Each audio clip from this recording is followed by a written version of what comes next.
UN में भाषण के दौरान पाकिस्तान ने भले ही भारत के खिलाफ जहर उगला हो, इसके बावजूद भारत का डंका पूरी दुनिया में बजा। इसराइल के प्राइम मिनिस्टर यूनाइटेड नेशन में 2 फ्लैग शो करते हैं। एक फ्लैग पे वो ग्रीन कलर का मैप में मतलब दिखाते हैं, जिसका मकसद ये है कि ये कंट्रीज हमारे लिए ब्लेसिंग है, जिसमें इंडिया को पॉइंट आउट वाज़ेह तौर पे उन्होंने पॉइंट आउट किया कि इंडिया हमारे लिए या पूरी दुनिया के लिए ब्लेसिंग है। इजराइल के प्रधानमंत्री बेंजामिन नेतन्याहू ने न सिर्फ भारत की जमकर तारीफ की, बल्कि पूरी दुनिया को यह संदेश दिया कि भारत कितना महान देश है। इस खबर पे बहुत ज्यादा रिएक्ट कर रहे हैं, बहुत से यूट्यूबर्स मैं देख रही हूँ खुश हो रहे हैं, अच्छा हुआ हिजबुल्लाह का कमांडर मारा गया, हिजबुल्लाह का चीफ मारा गया। जो इसराइली हैं वो इंडियंस के बेस्ट फ्रेंड हैं, ठीक है। जब उनका दोस्त कुछ ऐसा करेगा तो ऑब्वियसली इंडियंस को खुशी होगी। और नेतन्याहू ने तो यूनाइटेड नेशन में उनको ब्लेसिंग बोला है। देखो तो इससे बड़ी बात क्या है, क्योंकि वो अपने दोस्त को दोस्त सपोर्ट करते हैं। जो मैप शो किया गया, नक्शा शो किया गया कि इंडिया को ब्लेसिंग कहा गया, क्या वजह है? अमेरिका हो, इसराइल हो। बात सुने, मैं बताता हूँ, अगर आपको परेशानी है ना, तो अगर मैं आपके पास आके कुछ भी निकल सकता, आपकी दिलाजारी सिर्फ कर दूंगा ना भाई मैं आपके साथ हूँ, तो आपको अच्छा लगेगा। हमारे प्राइम मिनिस्टर साहब गए हैं तो उनको मिले नहीं जिनकी खातिर गए हैं, पता नहीं उधर का दौरा करने। तो हमारे प्राइम मिनिस्टर तो $7 बिलियन लेने गए थे। बस ये बात है ना। अब जिस तरह से ईरान का पहले सदर का उनकी शहादत होगी, अब जिस तरह से नसरुल्लाह का बताया जा रहा है, तो मैं ये बोलूँगी हम लोग जस्ट बातें कर सकते हैं, हम किसी को सपोर्ट नहीं कर सकते। ये ना गाजी बन सकते हैं, ना ये मुजाहिद बन सकते हैं, ये जस्ट फकीर बन सकते हैं, बैगर्स बन सकते हैं, और इनके लिए ये काम सबसे बेस्ट है। कच्चे के इलाके के डाकू नहीं काबू आ रहे, वो उनको क्या रोकेंगे? ये देखें, ये बड़ी गहरी बात की है। इंडिया के कच्चे के डाकू नहीं मार रहे, संभाले जा रहे हैं। हमने इसराइल का मुकाबला कर इंडिया के खिलाफ बोल रहे हैं, तो अभी सारे बोलेंगे कि हाँ भाई जंग करेंगे, कश्मीर ले लेंगे। क्या ले लेंगे उनसे? कश्मीर मेरी जानिए, उनसे एक अमरूद नहीं ले सकते, कश्मीर तो बड़ी दूर की बात। जय हिंद दोस्तों, स्वागत है एक और वीडियो में। दोस्तों, जंगों से उलझी दुनिया में जब हर देश दूसरे को मरने मारने पर आमादा दिख रहा है, वहीं भारत अपनी सामरिक, आर्थिक और कूटनीतिक ताकत का इस्तेमाल करते हुए देश का प्रभाव बढ़ाने में जुटा है। दुनिया को एक सूत्र में जोड़ने वाली वसुधैव कुटुंबकम की नीति अब विश्व को भी पसंद आने लगी है, और वे इसके लिए खुलकर भारत की प्रशंसा कर रहे हैं। हमास और हिजबुल्लाह जैसे आतंकी संगठनों के साथ आर पार की जंग लड़ रहे इजराइल ने भी जमकर भारत की सराहना की है और उसे दुनिया के लिए वरदान बताया है। न्यूयॉर्क में चल रहे संयुक्त राष्ट्र संघ के सालाना सम्मेलन में बोलते हुए इजराइल के प्रधानमंत्री बेंजामिन नेतन्याहू ने शुक्रवार को नक्शे दिखाए। इसमें एक नक्शे में भारत को आशीर्वाद और ईरान को अभिशाप के रूप में दिखाया गया। नेतन्याहू ने जिस नक्शे को दिखाकर भारत को दुनिया के लिए आशीर्वाद बताया, वह प्रस्तावित भारत मध्य पूर्व इजराइल यूरोप कॉरिडोर था। इस कॉरिडोर को बनाने का प्रस्ताव भारत में ही G20 सम्मेलन में पीएम मोदी ने रखा था, जिसे आम सहमति से पास कर दिया गया था। इस कॉरिडोर के तहत भारत, संयुक्त अरब अमीरात, सऊदी अरब, इजराइल, यूरोप के देश एक नए व्यापार मार्ग के जरिए आपस में जुड़ जाएंगे। यह रूट महासागर और जमीन रास्ते से होकर गुजरेगा। इस कॉरिडोर के बनने से स्वेज नहर पर दुनिया की निर्भरता खत्म हो जाएगी और यूरोप एशिया के बीच कम समय और कम खर्च में चीजों का आयात निर्यात हो सकेगा।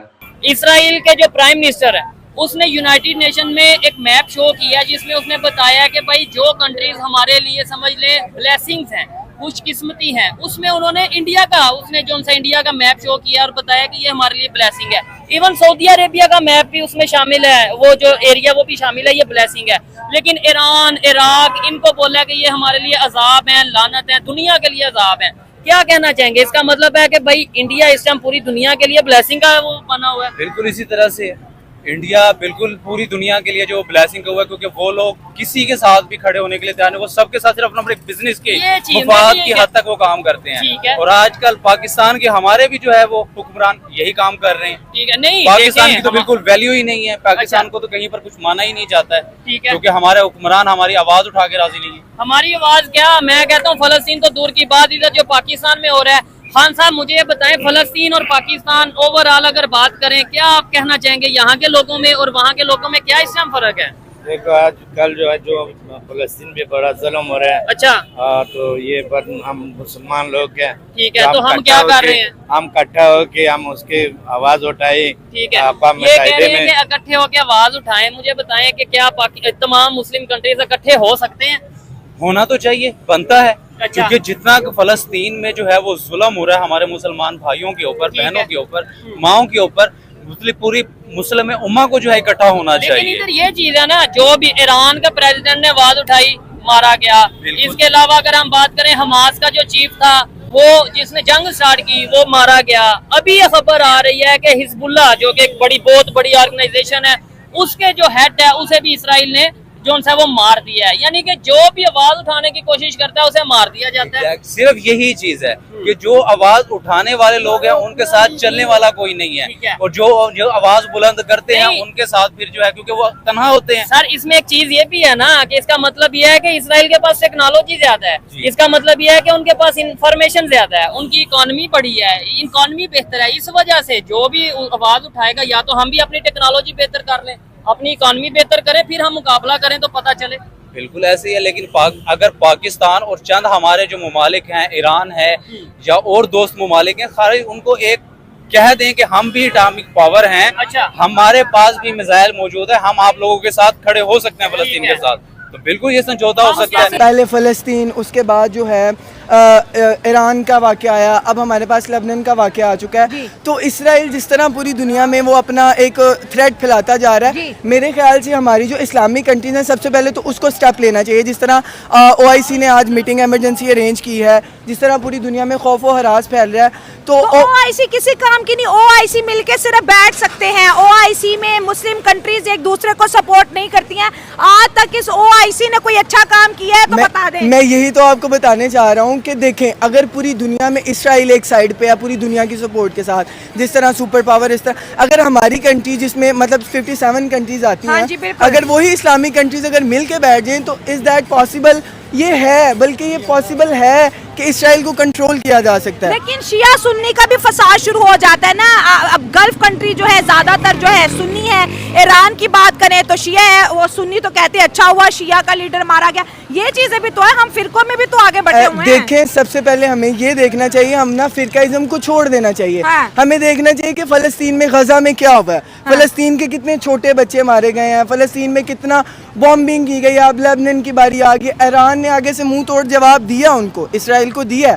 लेकिन द थिंग इज़ कि अगर वो जवाब दे सकता है तो हमारी अगर 57 कंट्रीज़ जो सिर्फ नाम की इस्लामिक कंट्रीज़ हैं, अगर वो मिल के इसको अपोज करें, इसके ख़िलाफ़ खड़े हों, तो क्या है, ये जीत नहीं सकते। ये इसराइल के इनसे इतना बड़ा है, मीटिंग्स अरेंज कर लेते हैं, बैठ जाते हैं, अंदर ही अंदर उनको सपोर्ट करते हैं। इसराइल का खौफ है, कौन बोलते हैं? अभी सऊदी अरब तो खुद इसराइल को एक्सेप्ट करने की बात करे, जिसकी वजह से ईरान भी अक्सर उससे नाराज रहते हैं। सऊदी अरब तो आपको पता है अमेरिका के कहने पर ही चलता है, और अमेरिका और इसराइल एक है।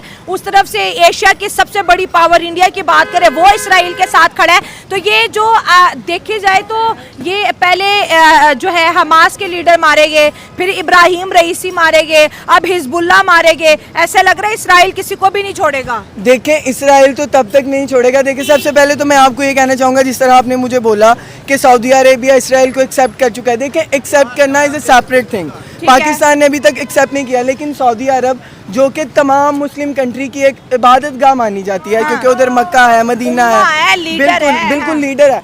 अगर वो थोड़ी देर सिर्फ अमेरिका, चले वो मान भी लेते हैं, वो अमेरिका की बात मानते हैं, उसको सपोर्ट करते हैं, अमेरिका उनको सपोर्ट करता है। भाई सऊदिया वालों से मेरा यही कहना है कि आप एटलीस्ट बीइंग अ हेड, मैं तो उनको हेड ही मानता हूँ, बीइंग हेड, अगर आप थोड़ी सी भी अपनी ऑपोजिशन दिखाएं इसराइल के खिलाफ, तो क्या इसराइल थोड़ा सा भी दबेगा नहीं? भाई अमेरिका आके खाने को देता है हमें, हमारे घर में दाल राशन डाल के देता है, हमारे घर में तो डाल के देता है भाई, हमारे घर, ये सिर्फ हमारे घर में तो डाल, यही तो मसला है ना हमारा, यही तो मसला है ना, जो उसको अपोज करते हैं वो जेलों में बैठे। अब मैं बड़ा सेंसिटिव सा टॉपिक हो जाएगा बहुत। अब मीटिंग अरेंज करवा ली, अब क्या फायदा उस मीटिंग अरेंज का जब आपने इसराइल के खिलाफ खड़े नहीं होना। इसराइल जो है ना वो हमारे लिए एक डायन बन गई है, जो बच्चों का खून चूसती है। अच्छा। और हम लोग मासूम बच्चे की तरह हम लोग छुप के बैठे हुए हैं। हमारे साथ मामलात ये हो रहे हैं। आप लोगों ने कभी खरगोश को देखा है? खरगोश पे जब बिल्ली अटैक करती है ना, तो खरगोश ना अपनी आंखों को बंद कर लेता है, उसको लगता है कि हाँ यार मैं बच जाऊंगा, बट वो जो बिल्ली है ना वो उसको पकड़ लेती है पीछे से आके। दरअसल हम लोग जो है ना वो बच्चा बन के बैठे हुए हैं। हम लोग एटमी पावर हैं, हमारे पास सारा कुछ है, लेकिन बावजूद उसके हमारी जो ज़बान है ये कटी हुई है। हम लोग बोल नहीं सक रहे हैं, हम लोग इतना कर ही नहीं पा रहे हैं कि हम लोग बोल सकें। हमारे पास कभी हमें डराया जा रहा है कि जी आपके मोबाइल के अंदर डिवाइसेस फिट की हुई हैं, आप लोग बोलो नहीं। कभी हमें बताया जा रहा है कि ये फट जाएगा, कभी बताया जा रहा है जी आपके घर में धमाके हो जाएंगे। यार क्या कर रहे हो तुम लोग? तुम लोगों ने जवाब नहीं देना। तुम लोग उठो, यहाँ से वॉकआउट करने से क्या हो जाएगा? उठ जाए, ठीक है जी, नेतन्याहू ने बोलना स्टार्ट किया, तुम लोग उठ के यहाँ से तुम लोग निकल गए हो।